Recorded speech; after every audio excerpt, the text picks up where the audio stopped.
de Kenyatta et des Mau Mau. Quelques années plus tard, son engagement le conduit en Afrique de l'Est. Au Kenya, la lutte contre le colonialisme britannique prend la forme de la rébellion Mau Mau. Jomo Kenyatta, futur père de l'indépendance kenyane, est arrêté et accusé d'être l'instigateur de la révolte. Dudley Thompson fait partie de l'équipe d'avocats qui défend Kenyatta. Il sait que ce procès n'est pas seulement celui d'un homme, mais celui de tout un peuple qui réclame sa liberté. Malgré les pressions et les risques, il plaide avec courage, dénonçant les injustices du système colonial. Même si Kenyatta est condamné, la défense menée par Thompson contribue à en faire un symbole international de la lutte pour clean indépendance. Relation avec les leaders africains. Avec Kwame Nkrumah, Thompson garde une fraternité intellectuelle et politique. Nkrumah voit en lui un allié de la diaspora, capable de porter le message panafricain au-delà de l'Ouest-Afrique.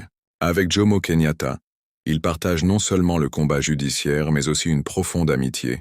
Leur relation devient un symbole de la solidarité entre l'Afrique et la Caraïbe.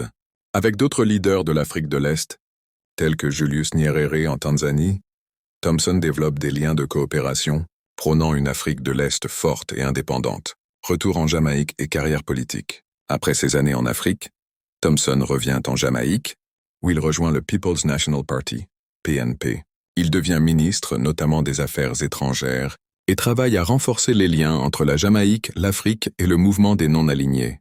Son mandat est marqué par son engagement panafricain. Il pousse la Jamaïque à soutenir les luttes de libération en Afrique australe et à reconnaître les importances de l'unité afro-caribéenne. Défis et critiques. Mais son parcours est aussi parsemé des obstacles. Ses positions fermes contre le colonialisme britannique lui valent la méfiance des autorités. Dans son propre pays, certains jugent son engagement panafricain trop éloigné des priorités jamaïcaines. Comme diplomate, il doit souvent composer avec les tensions de la guerre froide, entre pressions occidentales et solidarité avec l'Afrique, son héritage. Dudley Thompson s'éteint en 2012, à l'âge de 95 ans. Il laisse derrière lui un héritage immense, celui d'un avocat des causes justes, qui mit son talent au service des leaders africains, celui d'un panafricaniste convaincu, reliant la diaspora caribéenne au continent, celui d'un homme politique jamaïcain qui a jamais oublié que la liberté des Noirs devait être globale, et non limitée par les océans. Merci d'avoir voyagé avec nous à travers l'histoire de Dudley Thompson.